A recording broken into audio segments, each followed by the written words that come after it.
Bien, nosotros en el año 2015 obtuvimos un proyecto. Vamos a contar un poquito cuál es la historia del libro y cómo es que hemos llegado a la gran fortuna de poder publicar el libro en Colombia, gracias a al Alfa Editorial. Entonces, la idea nació en el año 2015, solicitamos un proyecto que nos fue concedido a través de proyectos que había de intercambio y de colaboración con América Latina, entre España y América Latina. Y gracias a ese convenio, pues pudimos obtener unos fondos para realizar diversas investigaciones en varios países de América Latina, o sea, comprende varios países de América Latina. Estábamos en España, participaron Chile, un equipo de Chile, tres equipos de Colombia, un equipo de México y 2 equipos de Brasil. Entonces, lo que hicimos en este proyecto, que dio lugar a un libro que se llama Los objetos sí importan, acción educativa en la escuela infantil. Este libro se publica en España en el año 21 y lo que me gustaría compartir en primer lugar es que lo que decidimos hacer en este proyecto fue ir a las escuelas de Colombia, escuelas de Brasil, escuelas de Chile, de México y en Madrid, para ver qué es lo que ocurría dentro del aula. Decidimos no proponerle ni a las maestras ni a los maestros ningún tipo de actividad, sino simplemente llegar, colocarnos dentro del aula e ir viendo e ir comprendiendo qué es lo que ocurría ahí. La novedad de este trabajo también tiene que ver con que nos interesamos por lo que llamamos en España el primer curso de educación infantil. El primer curso de educación infantil comienza cuando los niños tienen 4 o 5 meses de edad y se prolongan hasta que tienen 1 año y pico. Ese es el primero, y luego después el segundo curso de educación infantil que continúa desde 1 año y pico hasta aproximadamente los 2 años. Entonces, esto es una novedad porque normalmente en la literatura que existe sobre educación infantil, lo más habitual es que se trabaje con niños que ya hablan, con niñas que ya hablan, con niños mayores. Entonces, esta es una especificidad. Todos los niños y niñas que participaron en este estudio, pues evidentemente inicialmente no utilizaban lenguaje oral. Y nos fuimos encontrando con pues muchas cosas muy interesantes dentro del aula, algunas de las que teníamos algunas ideas, pero en otros casos pues fue para nosotros una sorpresa encontrarnos con aspectos tan relevantes como, por ejemplo, que niños y niñas tenían un gran interés por la lectura colectiva de libros. Esto, por ejemplo, fue un hecho muy llamativo y muy claro. Niños de 5 meses, 6 meses, frente a sus maestras que leen de una manera colectiva libros especiales para los niños, para estas edades específicos, pues resultaba que pues prestaban unos grados de atención enormes, mucho más que, por ejemplo, el tiempo que se le dedica cuando miramos los estudios sobre atención en los laboratorios, pues los tiempos de atención son mucho menores en estas edades. Y sin embargo, lo que ocurría dentro del aula, es decir, en un contexto ecológicamente válido, con maestras que manejan muy bien la manera de presentarse a los niños con la lectura, resultaba que los niveles de atención eran enormes. Entonces, esto, por ejemplo, fue un hallazgo que luego hemos proseguido con este tipo de análisis y estos datos se siguen confirmando, lo cual significa que podemos ir adelante desde el primer año, desde el primer curso de educación infantil, con un objeto tan relevante como es el libro. Evidentemente, el objetivo no es que los niños lean, porque esto evidentemente ocurrirá mucho más tarde, pero el primer objetivo para leer es amar el libro y amar la lectura. Y eso era un dato que era realmente muy relevante. Este, por ejemplo, es uno de los hallazgos muy claros. Otro hallazgo muy claro que tuvo lugar también tiene que ver con la importancia de los elementos rítmicos, sonoros y musicales. Y ahí la contribución de Colombia fue muy destacada, de los equipos colombianos fue muy destacada. Voy a decir unos breves aspectos de lo que encontramos y luego Miralba y María Eugenia pueden continuar y completar lo que estoy diciendo. Nosotros en el equipo de Madrid hace años que nos interesamos por los aspectos rítmicos sonoros del comportamiento que involucran objetos, tanto en el hogar como en contexto hospitalario o con niños prematuros también en contexto hospitalario.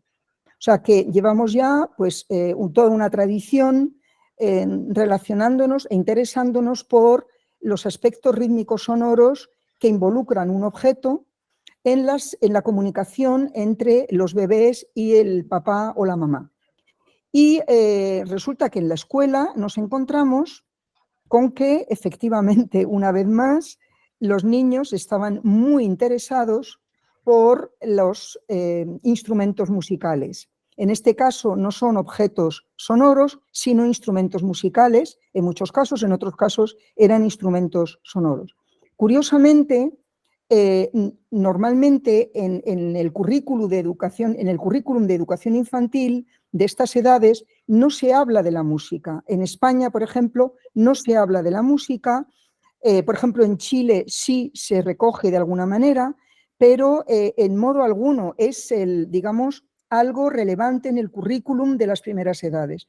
Y sin embargo, a los niños y a las niñas les atrae muchísimo qué es lo que ellos pueden hacer cuando tienen instrumentos musicales. No se trata de escuchar una música grabada, que también puede ser interesante, sino de ofrecerles a los niños las oportunidades de actuar con instrumentos rítmicos sonoros y nos dimos cuenta de que primero, es muy importante para los niños y las niñas, segundo, muestran niveles de actividad muy destacados y nos dimos cuenta de que realmente tendría que ser un aspecto a destacar claramente y a introducir como posibilidad de acción.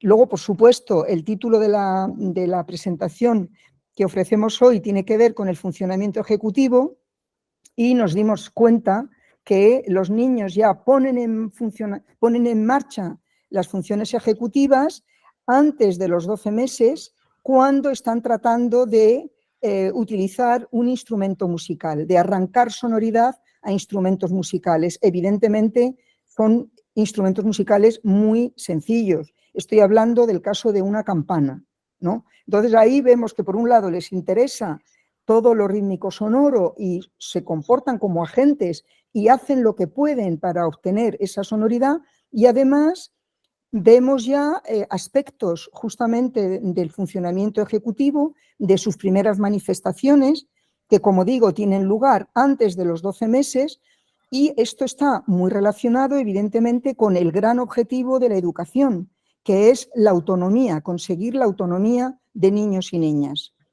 Bueno, antes de pasarle la palabra a María Eugenia y a Miralba, para que ellas completen y añadan o digan lo que ellas consideren, me gustaría decir que para quienes no estén familiarizados con qué significa el funcionamiento ejecutivo, es muy sencillo.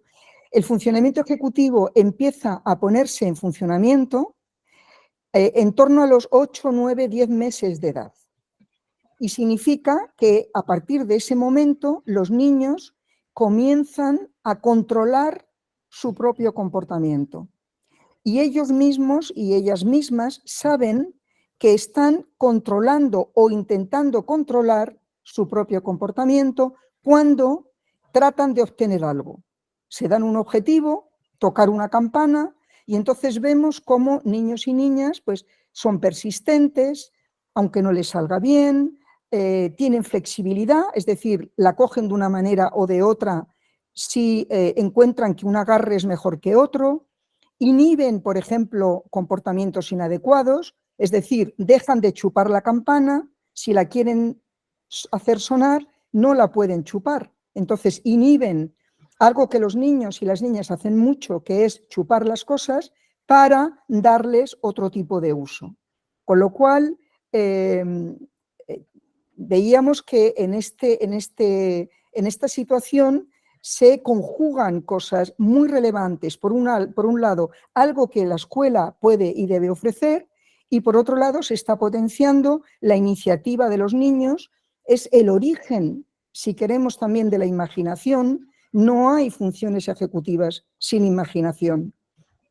Bueno, me voy a parar aquí un momentito para cederles la palabra a María Eugenia y a Miralba, y luego podemos continuar con otros aspectos. Gracias. María.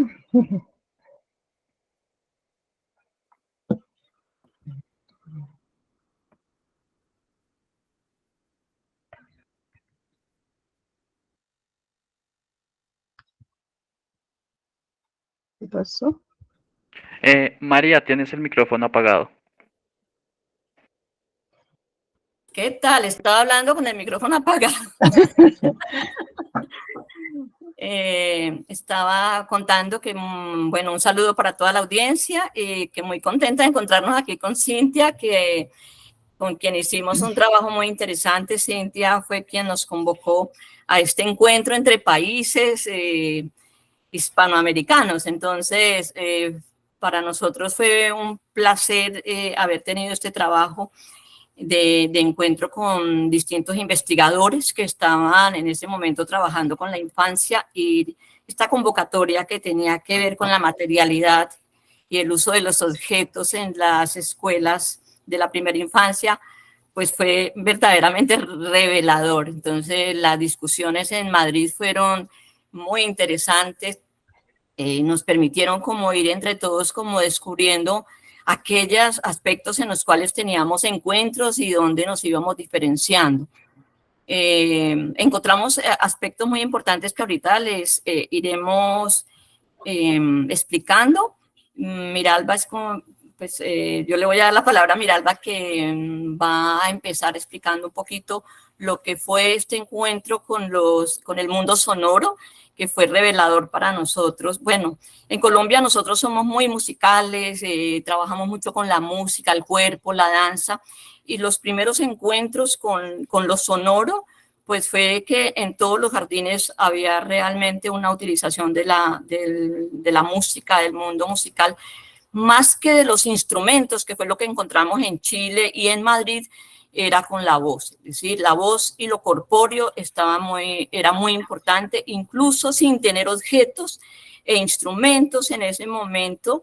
Las maestras sí utilizaban el conocimiento que tenían sobre esos objetos para, cuando ellas cantaban con los niños, utilizaban la imitación del tocar esos instrumentos, aunque el instrumento no estuviera allí. O sea, ellas cogían como si tuvieran una flauta o como si tuvieran un tambor, y el objeto no estaba, pero a los niños se los hacían como representar. Pero sí encontramos mucho fue la voz y lo corpóreo que estaba ahí todo el tiempo en la gestualidad de las maestras. Y todos los encuentros primeros, digamos, la bienvenida que le hacían a los niños estaba atravesado por esta musicalidad. Entonces, queremos hablar un poquito de eso. Para mí fue muy importante porque encontramos algunos aspectos que son relevantes de lo que significa estar frente a los objetos y a los instrumentos, y en ausencia, en presencia de las personas y en ausencia de las personas. De eso hablaré una vez Miralba haya explicado un poquito esta relación triádica de esta evolución que vimos en el uso rítmico sonoro de los objetos. Bueno, hay un asunto que quiero complementar a lo que está diciendo María sobre la presencia, digamos, de lo rítmico sonoro en los jardines, en los espacios en donde estuvimos, porque eso es una expresión, digamos, cultural. Es decir, viene de esta experiencia cultural de donde proceden las maestras, que está en el generalizado en el ámbito cotidiano. Es decir, no es una formación, no hay una formalización de eso, no tienen una formación, digamos, en una facultad de educación, ni mucho menos, no existe en el currículum para formar a los maestros ningún tipo de aproximación, aquí tampoco, como en Madrid, ningún tipo de aproximación a la música, pues a no ser que sean especialistas en música. Pero en las escuelas, a las escuelas van generalmente maestras que han sido formadas en la normal y algunas que tienen su trabajo pues a nivel universitario, pero no proviene de allí la práctica de la música en la escuela infantil, sino que proviene de su experiencia cultural. Y es muy interesante porque resulta que allí hay un encuentro con la experiencia de los niños. Es decir, los niños también proceden de contextos culturales donde la musicalidad está presente. Y entonces uno observa, o podía observar, cómo niños muy pequeñitos, cuando se les recibía con cantos que son, pues, digamos, propios de la cultura, los niños también respondían, digamos, corporalmente, y lo hacían muy bien. Y también los niños empezaban a tratar de imitar esos movimientos que estaban acompañando, digamos, a las canciones que las maestras y a la danza que a veces las maestras hacían allí en el sitio. Los niños estaban tratando de realizar esas mismas acciones. Es decir, es como si esta experiencia musical entonces potencia esa experiencia rítmica inicial de la vida de los niños que se ha ido configurando también en los hogares, en algunos de los hogares, no en todos, pero esa experiencia rítmica que está en el cuerpo y que ayuda a los niños a entrar en relación con el otro, porque si bien en algunas de las experiencias no había, como señala María, un objeto como tal, sí había una prefiguración de los objetos en las acciones de las maestras. O sea, uno puede hablar allí de una relación que no es únicamente diádica, sino que hay una relación con un mediador, que es el movimiento que prefigura el objeto y que va instaurando una relación triádica, que es justamente la que pensamos que se va viendo en algunas escuelas donde sí ya va apareciendo los objetos, es decir, el objeto en su materia.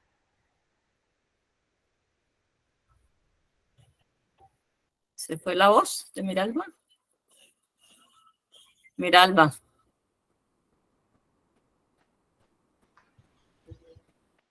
¿Qué pasó? Ya se te oye. ¿Ya? Sí. Pero lo que estaba diciendo al principio, ¿se escuchó o no? Una parte, la última parte era... No, lo que estaba señalando es que hay una prefiguración de los objetos por parte de las maestras con sus acciones, como si el tambor estuviese allí, pero no está, como si la maraca estuviese, pero no está. Pero esa prefiguración está hecha con las acciones y los niños intentan adelantar con sus movimientos esas mismas acciones. Luego van apareciendo ya los objetos, es decir, como si se prefigurara una relación que es triádica, no diádica únicamente. No es consciente por parte de las maestras, quiero decirlo. No es que ellas estén pensando, vamos a instaurar un tipo de relación. No, no es eso. Pero es un dato interesante, me parece a mí. No sé ustedes qué podríamos agregar a eso. Luego, lo otro que fue muy interesante es ver cómo los niños van variando su uso de los objetos rítmicos sonoros de acuerdo al apoyo también que las maestras les dan. Es decir, hay una orientación mínima de las maestras y un ajuste del gesto, un ajuste de la acción que va logrando que el niño vaya encontrando la posibilidad de hacer sonar el objeto. Como estaba señalando Cintia hace un rato, no solamente de chuparlo, no solamente de golpearlo, sino cómo hacerlo sonar. Entonces, para nosotros fue muy interesante ver esa acción educativa, digámoslo así, esa acción que está allí presente y que es absolutamente necesaria para que el niño encuentre el conflicto entre lo que él está haciendo y lo que hay que hacer efectivamente, por lo menos lo que él va regulando, la regulación que va haciendo de su acción para poder hacer sonar el objeto. Eso es un asunto supremamente interesante. Yo no sé, María, si agregamos algo allí. No, yo allí puedo ver que pues tú lo has explicado muy bien, cómo allí se han ido como organizando, los niños han podido como descubrir esa relación y ha sido lo importante allí de la comunicación que han tenido con las maestras, es que ellas están allí, hacen una propuesta y los niños entran en sintonía con lo que las maestras están proponiendo. Entonces, esa sintonía ha sido como muy importante. Dos aspectos que encontrábamos allí que me han parecido como interesantes es uno en presencia de la maestra y otro en ausencia de la maestra.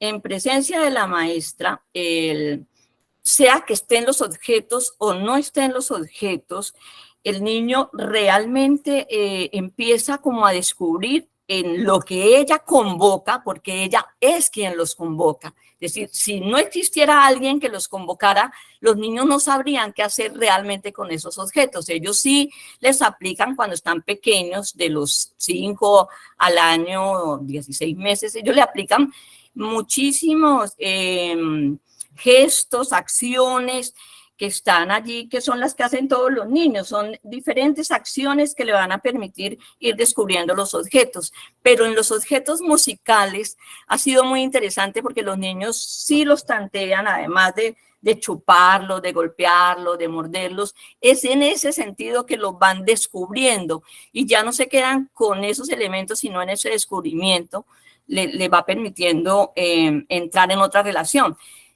Cuando está la maestra, como la maestra está guiando y está al mismo tiempo ofreciendo una posibilidad del encuentro con esos objetos, se lo permite observar, se los permite descubrir, pero al mismo tiempo ella los va como iniciando en esas posibilidades que el objeto, porque ella de pronto hace un gesto que produce un sonido en el objeto. Ese gesto, el niño lo observa, le parece interesante y a partir de allí él replica ese gesto. Esa réplica que el niño hace en ese momento, en una atención conjunta con ella, le permite a él ir descubriendo esos elementos sonoros que son atractivos para él. Entonces, esa atracción vemos que va a permitir que surja en él la sintonía, es decir, el estar atento. Y es lo que va a ayudar a esas funciones ejecutivas porque allí empieza a darse ese control inhibitorio, porque él es, en ese interés que tiene, pone la atención directamente en el gesto que la maestra hace, en la producción que el sonido, que el objeto, en la producción del sonido que el objeto da u ofrece, y entra en esa reciprocidad. Él observa, mira, hace la pausa, reconoce lo que está haciendo y entra en diálogo con la maestra de una manera sincrónica. Entonces, miren la cantidad de elementos que se ponen en juego allí. Se ponen en juego la temporalidad, la espacialidad, el dominio y el reconocimiento de las propiedades de los objetos y sobre todo lo que se puede producir con esos objetos en particular. Entonces, allí vamos viendo cómo los niños se dejan captar por el interés. Es decir, esos de los objetos sonoros quizás fue los que mejor vimos que atraían la atención de los niños y que producía una serie de formas cognitivas, que las vemos a través de las acciones, pero uno lo ve ponerse en relación con el otro, anticipar, reconocer. Eso es en presencia. Entonces, mire lo que ofrece una presencia realmente que convoca, que está interesada, que observa los gestos de los niños, porque allí hace que el niño se contagie. Y el contagio emocional, que de los aspectos importantes el niño se contagia en los ritmos emocionalmente con la maestra. Y al mismo tiempo que se contagia, uno va viendo que entra en situaciones de empatía más adelante, de esa relación de intersubjetividad y de reconocimiento de ese otro, porque le está imprimiendo esa vitalidad en lo que significa lo sonoro, es decir, lo baña completamente. Y miren la importancia, ese estar con ella, lo que se produce con ella, esa relación triádica que está allí, que es muy importante, y en la ausencia. En la ausencia de la maestra, si los objetos están allí, el niño empieza por sí mismo a accionar sobre ellos y ya no lo vemos accionar de cualquier manera, sino que él vuelve y busca lo sonoro en ese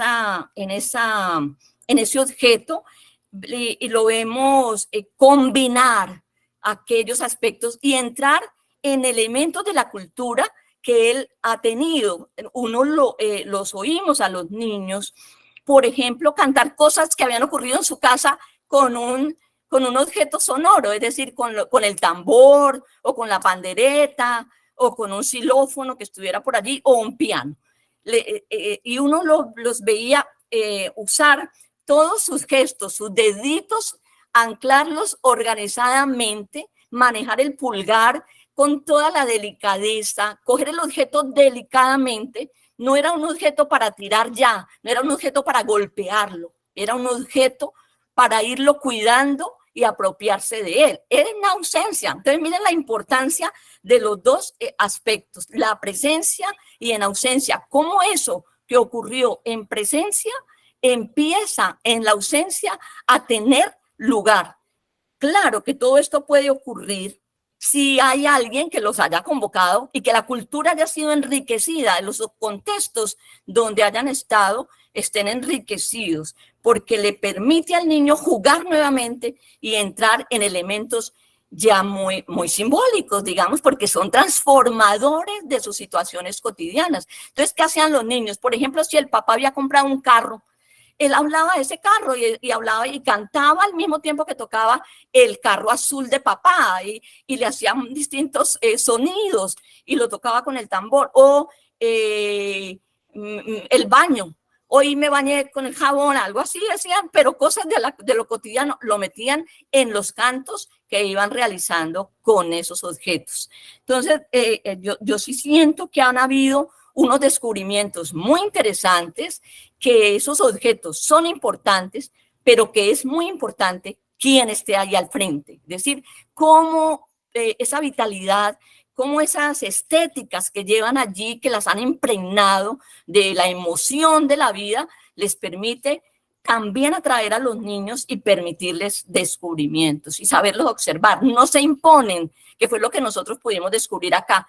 No había una imposición que sí encontramos, es decir, habían algunos, por eso la diferencia que hay entre el maestro como tal, o la educadora que está allí, o la profesional de la primera infancia, y el músico, porque el músico está interesado en crear la música, ¿cierto? Salvo los que hemos traído hacia la primera infancia, pero porque tiene la musicalidad de una manera distinta, salvo los que sí trabajan directamente en primera infancia.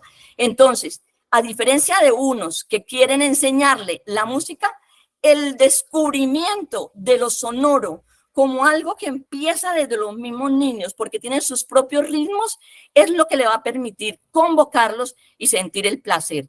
Y que esos dos aspectos de la presencia y la ausencia nos permiten ver dos elementos importantes. Uno, la capacidad de la atención conjunta, donde se empiezan a dar todas estas funciones ejecutivas de las que nos hablaba ahorita Cintia, donde está la anticipación, donde está la capacidad de análisis, la flexibilidad, la fluidez y el control inhibitorio. Es decir, ya no son estos movimientos agitados de golpe, de tirar, sino los del control. O sea, hay un control bastante interesante, pero con placer, no porque alguien les haya dicho que lo tienen que controlar, es porque ellos lo han ido descubriendo.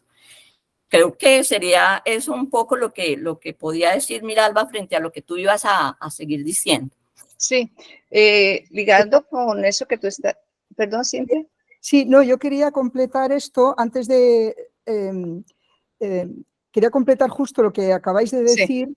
En Madrid, uno de los maestros que participó en la investigación dejó muy claro que a partir de cierto momento lo que hasta entonces llamaban ruidos en la escuela prestaron atención porque podía tratarse de una expresión rítmico-sonora por parte de niños y niñas. Y es verdad que por ejemplo, aquí en Madrid, todas las escuelas que participaron en la investigación luego pidieron que hubiera presencia y apoyo de los músicos que están en nuestro equipo y que efectivamente no son músicos al uso, como acaba de decir María Eugenia, sino que son músicos y músicas interesados justamente y conocedores de las realidades de las escuelas desde niños de estas edades. Entonces, el objetivo era promover en los niños las habilidades,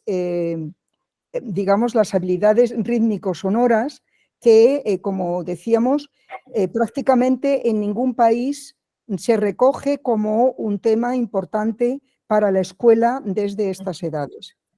Luego, Miralba quería completar algo y yo luego me gustaría decir quizás algo más en relación a los otros capítulos del libro, para que las personas perfecto. que tengan una idea de qué otros temas también hemos tocado en el libro y que puedan ser también quizás sugerentes. Sí, quería retomar lo que han dicho las dos. Cintia dijo hace un rato que las funciones ejecutivas, claro que tenían que ver con la imaginación. Y María Eugenia ha señalado cómo esta experiencia en presencia luego se hace en ausencia, ¿cierto? Esa experiencia que fue vista, orientada, vivida, etcétera, con los otros, con las maestras y con los niños. Estoy recordando la experiencia de Chile, que es muy hermosa, con niños muy pequeñitos. Y recordando la experiencia nuestra, cómo después de esa, digamos, articulación y regulación que se produjo allí en presencia, aparece en ausencia, pero no solamente en el uso canónico del objeto, sino que empieza a constituirse y a mostrarse una significación polisémica de los objetos. Entonces, los objetos sonoros, un tambor, se intenta que sea se intenta que suene de otra manera, o una maraca o una pandereta, se le hacen modificaciones, pero también empieza a usarse de una manera simbólica, es decir, esta pandereta es un sombrero, y entonces hacemos toda clase de juegos, porque es lo que los niños empiezan a jugar y a transformar esos usos en otras cosas. Entonces quería mostrar esa ligazón de lo que estamos diciendo, de lo rítmico sonoro, de las funciones ejecutivas con la imaginación. No quería dejarlo por fuera porque realmente pareciera que la imaginación no tiene nada que ver con eso. Que la imaginación es algo que aparece por allá como a los 3 o 4 años y que los niños pequeñitos después de un año, incluso antes algunos, no están, pero después del año, para no exagerar, están mostrando elementos muy importantes de la imaginación. Entonces, aquí, digamos, un punto que encontramos en la investigación, cómo el trabajo con la música, con lo rítmico sonoro, tiene que ver con la imaginación, y cómo el trabajo con lo rítmico sonoro es una cuna del lenguaje, de lo lingüístico, porque es que allí hay un asunto que es fundamental en la sonoridad, en la cadencia, que es la primera manifestación o fundamento de lo lingüístico. Es que el lenguaje no es únicamente lo lingüístico, por supuesto. Entonces, este es un aporte fundamental del trabajo con lo rítmico sonoro, para que sepamos que allí está un fundamento del lenguaje, de la significación y de la relación con los otros, que es anterior a la palabra dicha. Me gustaría, a partir de lo que acaba de decir Miralba, A ver, añadir, me da pie justamente a hablar de otro de los capítulos del libro. ¿Puedo agregar algo antes, Sí. Cintia? Es que me parece importante, uno de los aspectos que vimos respecto al mundo sonoro es cuando los niños, la canción que la maestra tocaba con los instrumentos musicales era para ellos de sentido, tenía una significación y ya lo habían reconocido, los niños seguían a la maestra. Pero cuando la maestra traía algo nuevo que no tenía nada que ver con lo que ellos hasta ese momento conocían o vibraban con eso, los niños empezaban a buscar formas simbólicas distintas, transformaban el objeto en otras cosas y no seguían a la maestra. Entonces me parece como tan importante eso, porque aquello que para ellos era reconocible, que estaba dentro de su contexto, lo seguían muy bien con la maestra, pero cuando la maestra trajo una canción, por ejemplo, muy distinta, que era como la primera vez, los niños empezaron a usar los instrumentos. Por ejemplo, la pandereta se la pusieron de sombrero, como estaba contando Miralba. El tambor también lo pusieron de otra manera. Entonces empezaron a buscarle en ese momento, no entraron en sincronía con la maestra, sino que se alejaban para ellos mismos buscar nuevas posibilidades en esos objetos. Era eso, que me pareció como muy bonito de los niños. Ellos sean capaces de autorregularse con otras formas. Gracias. Genial. Entonces, voy a decir brevemente referirme a otros capítulos del libro que también fueron bastante, digamos, llamativos porque, perdón, tengo el teléfono que me está sonando. Ahora. Entonces, otro de los capítulos está dedicado a las producciones simbólicas. Normalmente se habla del juego simbólico, que es evidentemente muy importante para el desarrollo. Nosotros preferimos hablar de producciones simbólicas, porque es verdad que los símbolos sirven para comunicarse, sirven para jugar, se manifiestan también, los niños utilizan símbolos cuando realizan funciones ejecutivas. Entonces, lo interesante para este capítulo es que, curiosamente, prácticamente en ningún país consideraban que los niños y las niñas eran capaces de producir símbolos en torno a los 12 meses de edad. Y eso, de nuevo, es algo muy llamativo, porque aquí en España, por ejemplo, se supone que niños y niñas se les ofrece la oportunidad, lo que se llama el rincón del juego simbólico, solamente en el tercer año de educación infantil, cuando nosotros hemos visto prácticamente en todos los países que niños y niñas ya son capaces de producir, de realizar sus primeras producciones simbólicas en torno antes de los 12 meses. Luego, en ese capítulo también hicimos, los autores del capítulo, estaba Chile, estaba México, etcétera, hicieron un análisis de en qué momento en el currículum en los distintos países se introduce el juego simbólico. Y ahí había un desfase muy grande. El problema, y esto a la luz de lo que hemos encontrado hay que decirlo, es que el riesgo es que la escuela vaya por detrás del desarrollo de los niños, en vez de promover el desarrollo. Del mismo modo que con todo lo que hemos encontrado con los instrumentos musicales y con lo rítmico sonoro, vemos que la escuela tiene que promover esas habilidades desde el primer año. Lo mismo ocurre con las producciones simbólicas. Incluso encontramos que se dan producciones simbólicas en las interacciones entre iguales, con niños y niñas en torno a los 12 meses. Entonces, este fue también otro de los hallazgos muy importantes de este trabajo que hicimos con todos los países involucrados, porque también estábamos de acuerdo todos y todas en que hay que reconsiderar qué es lo que hace la escuela en relación a promover las habilidades simbólicas. Luego tenemos otro capítulo, este sí, exclusivamente dedicado a las funciones ejecutivas. Es uno de los capítulos donde, para quienes hayan estudiado este tema, un tema tan importante como es el funcionamiento ejecutivo, sabrá que la mayor parte de la investigación se hace siempre con tareas estandarizadas, en donde se le dice a los sujetos qué es lo que tienen que hacer, o sea, se le da el objetivo. Entonces, nosotros lo que hicimos en el capítulo dedicado a las funciones ejecutivas fue observar qué retos se daban los niños y las niñas por sí mismos, atendiendo a lo que María Eugenia y Miralba acaban de indicar. Es decir, en ningún momento se les dio a los niños una tarea específica que tuvieran que realizar.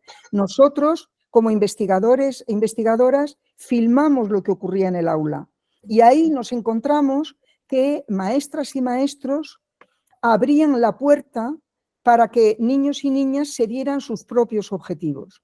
Y encontramos que ya esto ocurría, por supuesto, con instrumentos musicales, pero con otro tipo de objetos. Por ejemplo, con una ficha, cuando hay un niño que trata de alcanzar una ficha y con un objeto que le atrae mucho, este es uno de los ejemplos que se da en el libro, y entonces ahí puede verse de una manera microgenética, detalle a detalle, los procesos a través de los cuales pasa este niño para alcanzar su objetivo.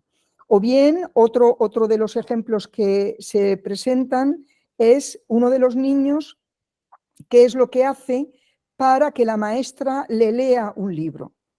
Es un niño que ya tiene 13 meses e insistentemente tiene que competir, entre comillas, con los otros compañeros porque todos quieren algo de la maestra. Hay una sola maestra para 8 niños. Y entonces ahí vemos cómo este niño se desenvuelve, su objetivo es que la maestra le lea y entonces vemos qué es lo que hace para conseguir ese objetivo.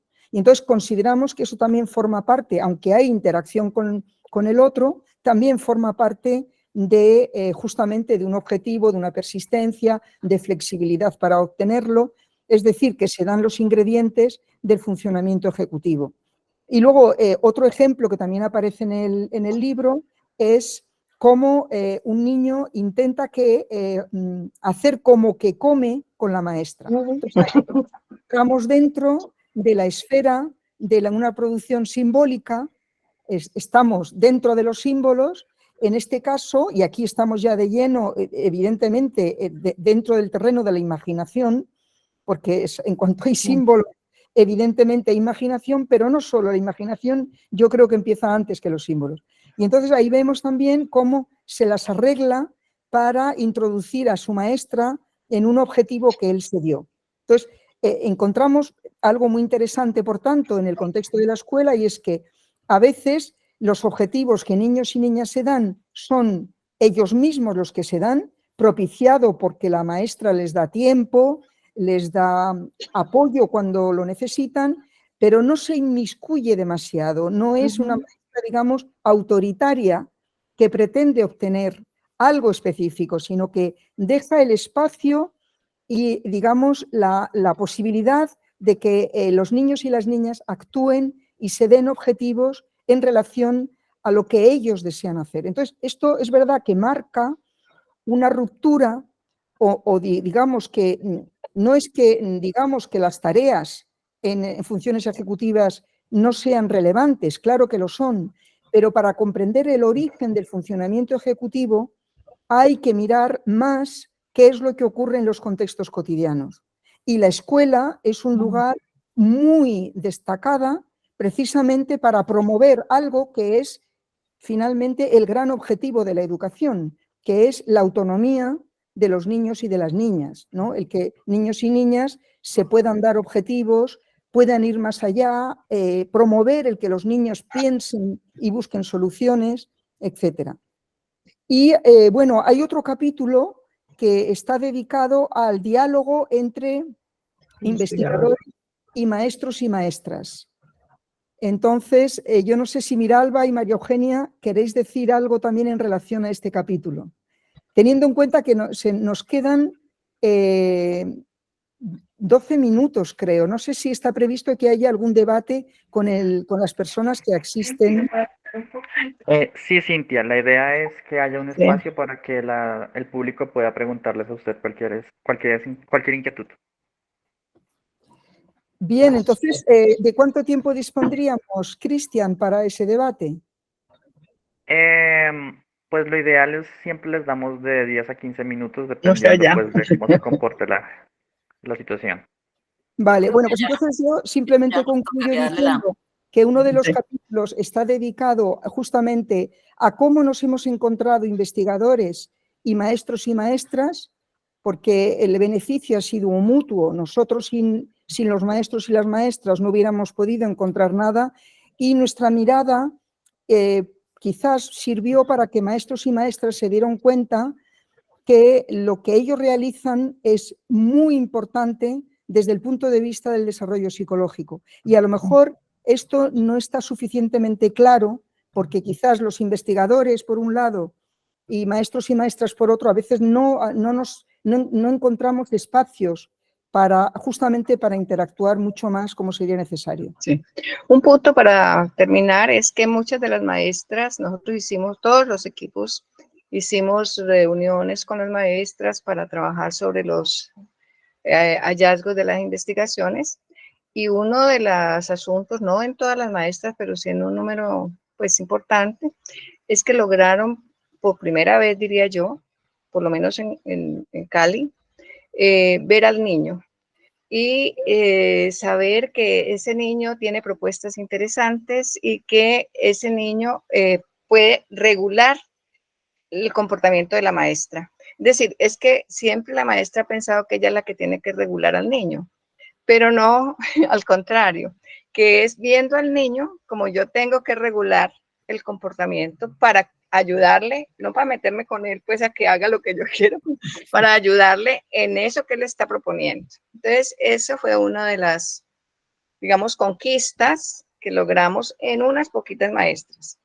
Sí. Esperamos con el programa de primera infancia que estamos haciendo en Cali, esto es una propaganda pequeñita, que muchas maestras logren ver a los niños. Y ahí tendríamos que parar ahí para dar la palabra. Sí, sí. Que fue la parte más interesante, porque saber observar a los niños y ser guiado por los niños no es fácil. Las maestras preparaban siempre todo y tenían, hacían un trabajo inmenso por fuera, pero el niño no. Entonces, cuando ellas empiezan a descubrir lo que está diciendo Miralba al niño, les permitió empezar a plantearse de otra manera el trabajo con los niños. Fue muy lindo.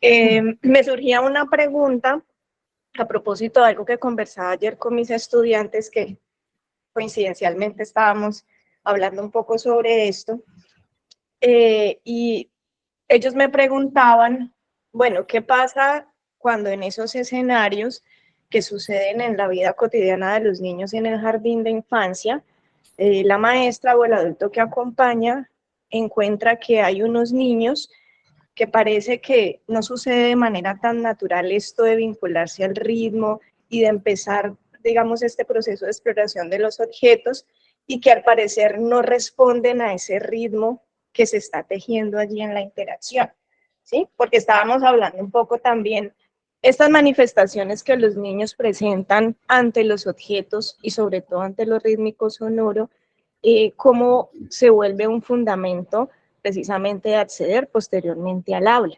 Entonces, no sé si quería preguntarle si en el libro o en lo que ustedes abordaron, también está esa pregunta acerca de cómo acompañar a aquellos niños que parece que inicialmente no se vinculan a estos elementos rítmicos, que parece que esos elementos vitales no están presentes allí en principio, y que de hecho los papás dicen, no, pues lo llevo al jardín porque siento que algo está pasando en esa relación que tiene con el mundo. Esa es mi inquietud. Cintia va a decir algo. Bueno, yo no, en el libro no creo que lo hayamos explicado mucho por los encuentros, pero sí tuvimos niños que tenían algunas dificultades en la situación, y vimos maestras, y por eso explicábamos la necesidad de que el maestro o del profesional que esté atendiendo esté muy atento a esos niños, porque los vimos evolucionar precisamente por la atención conjunta que lograba la maestra. Es decir, ella se disponía en una relación muy recíproca con el niño para poderle reconocer aquello que pasaba y calmar sus momentos complejos y difíciles. y entraba en ese momento a buscar como qué de lo que había y de lo que ella podía ofrecer era interesante para el niño. Entonces, toca como hacer una pausa, poder reconocerlo a él, establecer un tiempo también de entrar en una sintonía que a lo mejor él no había podido lograr, y mientras los otros niños que tienen una gran cantidad de posibilidades, porque lo vimos ahorita cuando hablábamos en ausencia, ellos mismos van haciendo otros descubrimientos, pero sí tener la tranquilidad quizás de poder saber estar con ellos y con cada uno. Ese saberlo observar, saber estar, saberlo leer e interpretar le va a permitir ofrecerle condiciones. Vimos maestras maravillosas, ¿no, Miralba? En la que Sí, las veíamos entrar sin que nosotros hubiéramos intervenido para nada como psicólogas que éramos, nada, estábamos allí y ellas sí tenían esas eran capaces. posibilidades de entrar en esos contactos, y de hecho pues es lo que a veces podemos trabajar directamente en los lugares donde están. Porque tiene que necesariamente poderlo contagiar también a estos niños que les es muy difícil contagiarse y entrar en un control allí de alguien que lo sostiene o que lo contiene con la mirada, con su cuerpo, con su manera de mirarlo y de saber estar atento. No sé si te contesté. Listo. Bueno. Bueno, ¿alguien más tiene otra pregunta? ¿Hay más preguntas?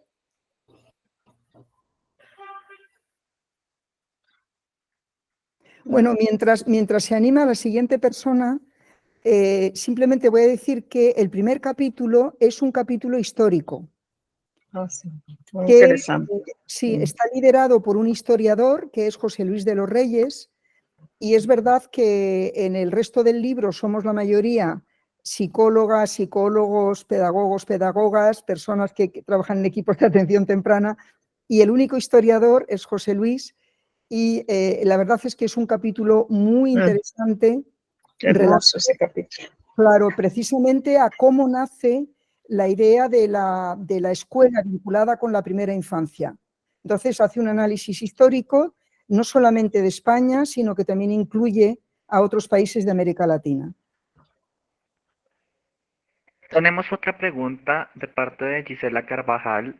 Gisela, tienes la palabra. Buenos días para todos. Me uno a la emoción de María del Carmen de escuchar a mis grandes maestras y verlas nuevamente. Hay un asunto que a mí pues me ha estado cuestionando bastante, y creo que a todos los que estamos trabajando con primera infancia, y es el uso de las pantallas, las implicaciones que el uso de la pantalla está teniendo en esta creación de los gestos en los niños, en este acercamiento al mundo sonoro, pero desde el cuerpo, desde el gesto, desde el oído, ¿sí? Y no desde seguir un estímulo visual o un estímulo de luz a través de la pantalla. Pues en la práctica, en la clínica, que es lo que estoy haciendo en este momento, pues estoy tratando mucho de incorporar esos elementos. Sin embargo, cada vez se ve más la necesidad de que en los ofrecimientos que se hacen en las instituciones que trabajan con primera infancia, se tenga muy presente esto. Sí, no sé, entonces en el estudio, en lo que ustedes han venido haciendo, ¿qué otros aportes nos podrían hacer con relación a eso? Sí, bueno, la verdad es que en el libro no tenemos absolutamente nada relacionado con las pantallas. De hecho, yo no sé en Colombia, pero desde luego en Madrid, en las escuelas con las que trabajamos, está estrictamente prohibido el uso de pantallas con los niños de estas edades. Y yo sí que tengo que decir que lo que se presenta en los congresos sobre primeros resultados del uso de pantallas con niños por debajo de los 2 años, claramente la recomendación es no usar pantallas con niños por debajo de esas edades, porque los efectos negativos son catastróficos. Esto parece ser, digamos, la opinión generalizada. Nosotros hicimos aquí una investigación sobre pantallas, pero pues en el libro no está, pero sí la continuamos observando continuamente, pues incluso discutimos con Miralba y con nosotros profesores porque nos ha tocado, porque cada vez más, incluso ahorita los niños de 3 años les piden las tablets. Y ha sido muy difícil mostrarle, poder ayudar a las maestras a que no, porque los papás están insistiendo que es la manera de llegar a la inteligencia artificial, que es lo que está en este momento, y que entonces se van a quedar atrasados. Hemos logrado hacer algunos trabajos con padres y maestros tratando de mostrarles a nivel cerebral lo que pasa, porque en lo que dice Cintia hay algunas investigaciones que se han realizado e incluso los niños te pueden hablar del reconocimiento que hacen cuando están frente a la pantalla y cuando les toca realizarlo por fuera de la pantalla, una actividad que ya la habían señalado en la pantalla, no lo pueden hacer. No pueden. Es como si perdieran, no tuvieran los referentes porque no fueron construidos por ellos. Es decir, el niño necesita construir sus propios referentes, construir sus propios conocimientos sobre el mundo y su relación con el mundo y la relación que hay también entre él y los objetos. Entonces, no es, este objeto es particular, es decir, este objeto le ofrece una pasividad enorme donde lo que nosotros buscamos es que él no sea espectador, es que él sea agente de esa experiencia. Entonces, eso es una lucha que nos toca dar.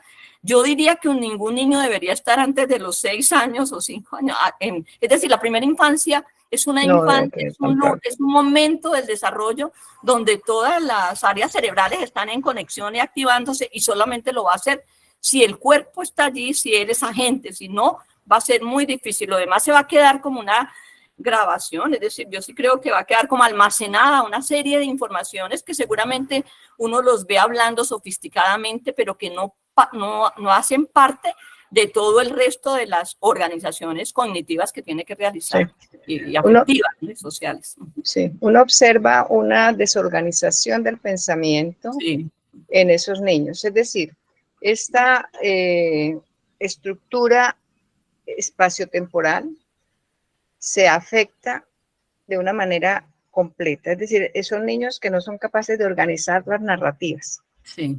Una narración es completamente una fragmentación.